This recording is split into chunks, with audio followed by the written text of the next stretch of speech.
député de Brome-Missisquoi. Merci, Monsieur le Président. Les citoyens de la ville de Pierrefonds sont très inquiets d'un nouveau projet de développement immobilier qui menace l'existence même de la couleuvre brune, une espèce très rare au Québec, mais présente dans le secteur de ce projet. Le ministre de la Faune peut-il informer cette Chambre de son plan visant à protéger cette magnifique espèce qui fait une fierté de tous les Québécois? Monsieur le ministre des Ressources naturelles et de la Faune.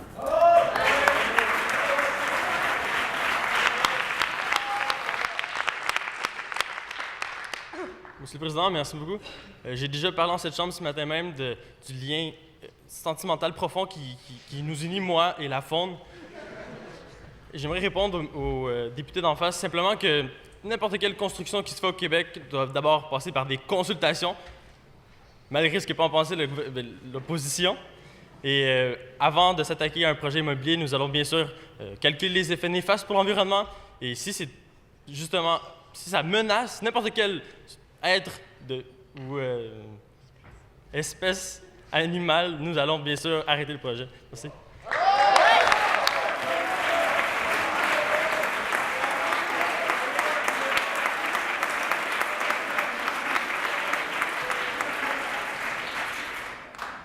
J'aimerais vous demander d'avoir un peu moins d'excès d'enthousiasme en passant la parole à la députée d'Offord.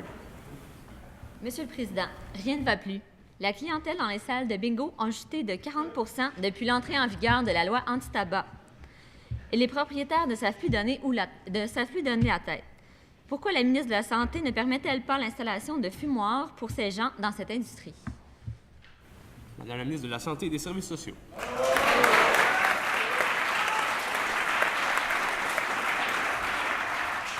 Merci, Monsieur le Président. Tout d'abord, j'aimerais prendre un court moment pour remercier les gens de Berthier qui m'ont élu et qui me font confiance pour une première fois. Et merci à la députée d'en face pour sa question.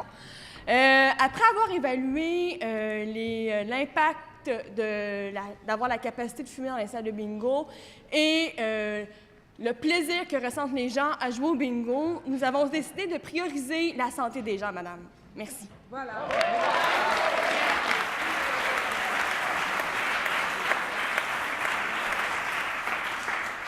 Question principale, Madame la députée de Crémazie. Merci, Monsieur le Président. On nous a dit à quel point les PPP étaient rentables, mais parfois, on oublie de nous dire pour qui. Par exemple, une des particularités du mode PPP, c'est d'être surtout lucratif pour les avocats qui écrivent des contrats qui prennent parfois plusieurs dizaines de milliers de pages, notamment pour les PPP du type hôpitaux universitaires. En effet, les contrats de PPP représentent pour les avocats un véritable pactole.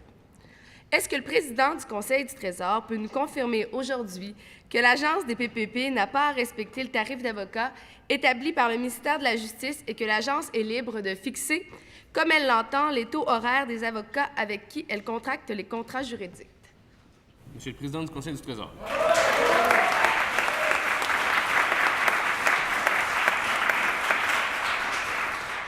Merci, Monsieur le Président. Certes, ces difficiles contrats, longs, fastidieux, pénibles, vont certainement enrichir des gens. C'est toujours la même histoire, peu importe.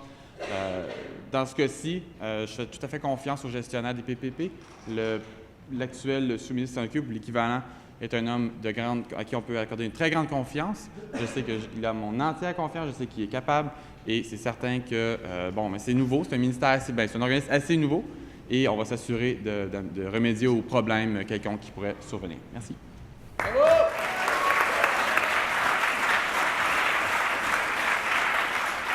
En principal, M. le député de Chapleau. Monsieur le Président, selon la Commission royale d'enquête sur les peuples autochtones, publiée en 1996, les Amérindiens démontrent des caractéristiques cognitives différentes au niveau de l'apprentissage.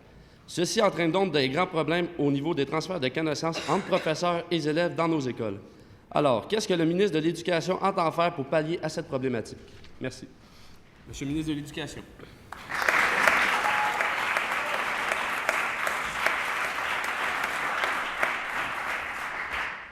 Monsieur le Président, selon le dernier rapport du ministère de sa fonction de 2005-2006, comment je pourrais dire, l'action au niveau des rapports avec les troubles d'apprentissage ou ceux qu'on cote les EHDAA, donc élèves handicapés ou en difficulté d'apprentissage, fait en sorte que on met plus d'efforts avec des conseillers pédagogiques pour les amener vers une meilleure compréhension et réussir leurs différents diplômes.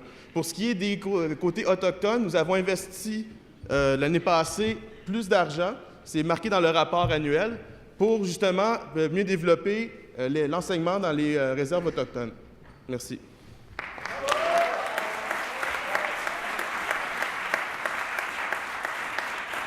En principal, Madame la députée de La Prairie. Merci, Monsieur le Président. Le tourisme est par essence un acte culturel. En effet, la personne qui est amenée à se déplacer de façon touristique découvre de nouveaux lieux et a la possibilité de s'adonner à de nouvelles activités. Or, comment la ministre du Tourisme peut-elle nous expliquer ce qu'elle entend par le concept de tourisme culturel? Merci. Monsieur le ministre du Tourisme.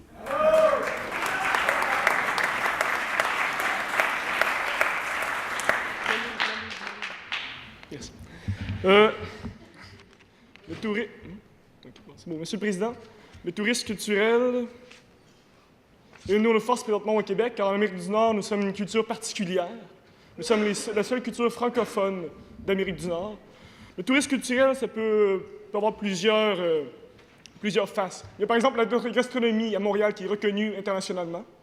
Il y a aussi la mode. En mode, Montréal est en train de devenir une des destinations touristiques les plus importantes, rivalisant à plus petite échelle quand même avec des grandes villes comme Paris et New York. D'autres attraits touristiques du Québec seront les musées et les institutions culturelles qui seront surdéveloppées dans le projet de livre de notre ministre de la Culture. Merci, Monsieur le Président.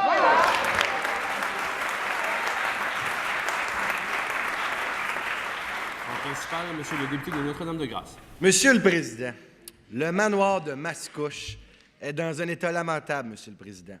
Ce manoir a hébergé de nombreuses personnalités qui ont marqué l'histoire du Québec. Il t'aide à être reconnu comme étant un site historique du Québec. Les deux paliers du gouvernement n'osent pas se prononcer sur la question. À part de faire une consultation, comme la plupart de ses collègues, comment pense agir concrètement le ministre de la Culture et des Communications sur ce problème? Monsieur le ministre de la Culture et des Communications.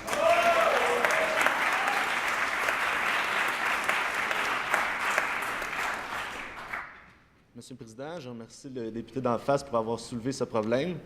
Le patrimoine culturel québécois est pour nous, les Bleus, quelque chose d'essentiel et d'important à la culture de la nation. Et si les institutions qui ont ce rôle de définir quel bâtiment a une valeur historique importante, le gouvernement va prendre les mesures nécessaires pour qu'il soit conservé. Merci, Monsieur le Président. Voilà.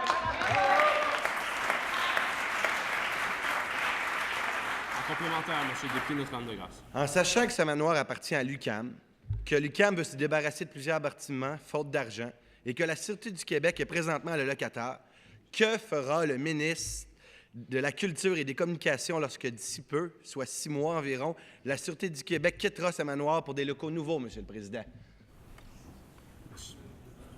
Monsieur le leader du gouvernement.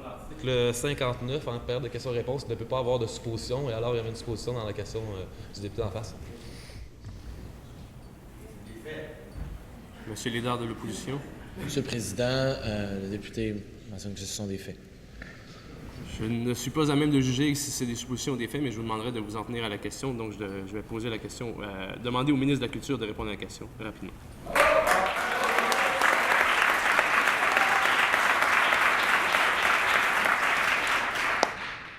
Comme j'ai dit précédemment, avant de savoir qu'est-ce qu'on va faire avec, il faut savoir s'il y a une valeur historique importante. Et il y a des organismes au gouvernement qui ont ce rôle à jouer. Fait qu'on ne prendra pas de décision avant que les fonctionnaires aient fait leur travail. Merci, Monsieur le Président.